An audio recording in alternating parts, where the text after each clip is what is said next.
Hi friends, ഇന്ന് ഞാനൊരു പ്രത്യേക വിഭവമായിട്ടൊന്നുമല്ല നിങ്ങളുടെ മുന്നിലേക്ക് എത്തുന്നത്. എൻ്റെ ഇന്നത്തെ ലഞ്ച് എന്താണെന്ന് നമുക്ക് നോക്കാം. അത് എന്തൊക്കെയാണ് ഞാൻ റെഡിയാക്കുന്നതും എന്ന് നോക്കാം. അപ്പോൾ വന്നോളിൻ കൂട്ടുകാരെ.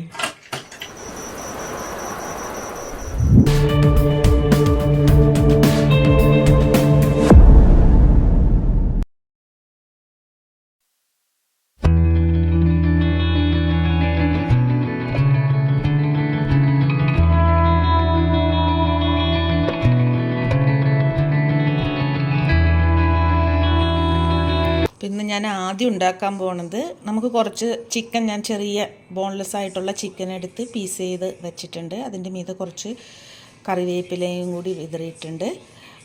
അപ്പോൾ ഇതൊരു 1/2 കിലോ ചിക്കനോളം ഉണ്ട്. ചെറിയ ക്യൂബ് ആയിട്ട് കട്ട് ചെയ്ത് വെച്ചിട്ടുണ്ട്. പിന്നെ ഞാൻ ഇതിലേക്ക് വേണ്ട മസാലകൾ, നമ്മുടെ മുളക് പൊടി, കാശ്മീരി ചില്ലി പൗഡർ, അതുപോലെ നമ്മുടെ കുരുമുളക് പൊടി, ഉപ്പ്, മഞ്ഞൾപ്പൊടി എടുത്തു വച്ചിട്ടുണ്ട്. ഇനി ഇതിലേക്ക് അല്പം ഇഞ്ചി വെളുത്തുള്ളി ചതച്ച് വെച്ചിട്ടുണ്ട്. ഒരു മുട്ട എടുത്തിട്ടുണ്ട്. അപ്പോൾ നമുക്കിതെല്ലാം കൂടി ഒരുമിച്ച് മിക്സാക്കി ഒരു അരമണിക്കൂർ റെസ്റ്റ് ചെയ്യാൻ വെക്കാം. അതിനുശേഷം നമുക്കിത് പൊരിച്ചെടുക്കാം. ചിക്കൻ നന്നായി എല്ലാ മസാലകളും തേച്ച് ഞാനിവിടെ മാറ്റി വച്ചിട്ടുണ്ട്. ഇത് കുറച്ച് സമയം നമുക്ക് റെസ്റ്റ് ചെയ്യാൻ വെക്കാം. ഇനി നമുക്ക് അടുത്ത എന്താണ് ഉണ്ടാക്കാൻ പോകുന്നത് നോക്കാം. ഒരു ബ്രിഞ്ചാൾ കിട്ടിയിട്ടുണ്ട്, വഴുതനങ്ങ. അപ്പം നമുക്കത് ഒന്ന് ചെറുതായി ഫ്രൈ ചെയ്തെടുക്കാം. അതിന് ഒത്തിരി മസാലകളോ ഒന്നും ആവശ്യമില്ല.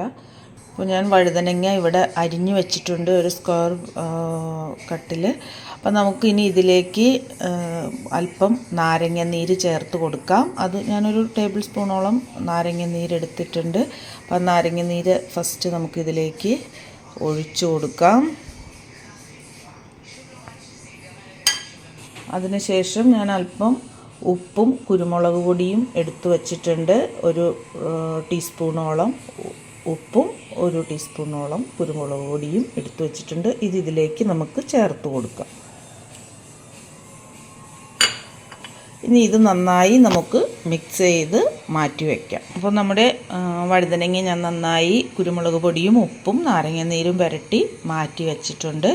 നമുക്കിനി ഇത് കുറച്ച് ടൈം റെസ്റ്റ് ചെയ്യാൻ വയ്ക്കാം. വഴുതനങ്ങ ഞാനിവിടെ പൊരിക്കാനായിട്ടിട്ടിട്ടുണ്ട്, അതുപോലെ നമ്മുടെ ചിക്കനും. അപ്പോൾ ഇത് രണ്ടും ഒരു മീഡിയം ഫ്ലെയിമിലിട്ട് നമുക്കിത് വറുത്ത് കോരിയെടുക്കാം. അപ്പോൾ ഇനി നമുക്ക് ചോറിനുള്ള കാര്യങ്ങൾ റെഡിയാക്കാം. ഞാൻ അതിനൊരു ചെറിയ സവാള നന്നാക്കി എടുക്കട്ടെ. അപ്പോൾ നമ്മുടെ വഴുതനങ്ങ ഫ്രൈ ഇവിടെ റെഡി ആയിട്ടുണ്ട്. ഇനി നമുക്ക് അല്പം ചോറുണ്ടാക്കാം. ഞാനിവിടെ നമ്മുടെ ബിരിയാണി അരിയാണ് എടുത്തിരിക്കുന്നത്. അപ്പോൾ അതെടുത്തിട്ട് ഞാൻ ഒരു ഗ്ലാസ്സോളം അരി എടുത്തിട്ടുണ്ട്. ഇന്ന് നമുക്ക് സാധാ ഒരു ചോറ് റെഡിയാക്കി എടുക്കാം. അപ്പോൾ അത് എങ്ങനെയാണെന്ന് നോക്കാം. ഞാനിതൊക്കെ ഒന്ന് കഴുകി നമുക്ക് ചോറ് റെഡിയാക്കാം. അപ്പോൾ ഞാനിതിലേക്ക് അല്പം കുരുമുളക് പൊടിയും അല്പം മഞ്ഞൾപ്പൊടിയും ചേർത്ത് കൊടുത്തിട്ടുണ്ട്. ഇനി ഇതിലേക്ക് നമ്മൾ കഴുകി വാരി വച്ചിരിക്കുന്ന അരി ചേർത്ത് കൊടുക്കാം. അപ്പോൾ ഉപ്പ്, മഞ്ഞൾപ്പൊടി, കുരുമുളക് പൊടി മിക്സ് ചെയ്തതിന് ശേഷം നമുക്ക് കഴുകി വാരി വച്ചിരിക്കുന്ന അരിയും കൂടി ഇതിലിട്ട് ഒന്ന് വഴറ്റി നന്നായിട്ട് കൊടുക്കാം. ഞാൻ അരി ഇതിലിട്ട് കൊടുത്തു. ഇനി നമുക്കിതൊന്ന് ഇളക്കി ചേർക്കാം.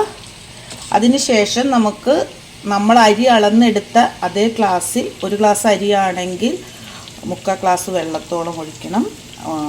1.5 ഗ്ലാസ് അരിയാണെങ്കിൽ 2 ഗ്ലാസ് വെള്ളം ചേർക്കണം. അപ്പോൾ 2 ഗ്ലാസ് വെള്ളം ഞാൻ 1.5 ഗ്ലാസ് അരി എടുത്തിരുന്നു. അപ്പോൾ നമുക്ക് ആ 1.5 ഗ്ലാസ് അരിക്ക് നമുക്കൊരു 2 ഗ്ലാസ്, അതേ സെയിം ഗ്ലാസ്സിൽ 2 ഗ്ലാസ് വെള്ളം ഇതിലേക്ക് ചേർത്ത് കൊടുക്കാം. തിളപ്പിച്ച വെള്ളമാണ്. അപ്പോൾ അത് ചേർത്ത് കൊടുക്കാം. നമ്മുടെ ചിക്കൻ ഇവിടെ ഞാൻ എല്ലാം വറുത്ത് കോരി വച്ചിട്ടുണ്ട്. കുറച്ച് ഉണക്കമുളകും ചുവന്നുള്ളിയൊക്കെ വറുത്തിട്ടാൽ ഇതിലേക്ക് നല്ലതാണ്. നമുക്കിപ്പോൾ അതെല്ലാം ഒന്നും ഇവിടെ കിട്ടാത്തതിൻ്റെ പേരിൽ ഞാൻ കുറച്ച് കറിവേപ്പില മാത്രം അതിലേക്ക് വറുത്ത് ചേർത്തിട്ടുണ്ട്. അപ്പോൾ വളരെ സ്വാദിഷ്ടമായ ഈ ചിക്കൻ ഫ്രൈ ഉണ്ടാക്കി നോക്കുക, അതുപോലെ നമ്മുടെ വഴുതനങ്ങ ഫ്രൈ ഉണ്ടാക്കി നോക്കുക. ഇതൊക്കെ വളരെ ഈസി ആയിട്ട് ഉണ്ടാക്കാൻ പറ്റിയ ഡിഷസാണ്.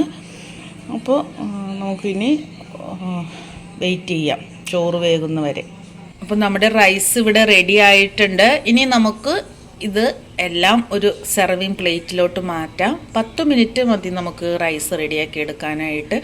അതുപോലെ മാക്സിമം 1 മണിക്കൂറിനുള്ളിൽ നമുക്ക് ഈ 3 ഡിഷുമായി നമുക്ക് ഒരു സൂപ്പർ ലഞ്ച് റെഡിയാക്കാം. സെർവിങ് ഡിഷിലോട്ട് മാറ്റിയിട്ടുണ്ട്.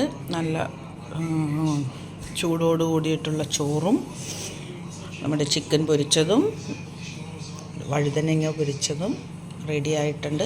ഇന്നത്തെ വീഡിയോ എല്ലാവരും കാണുക, സപ്പോർട്ട് ചെയ്യുക.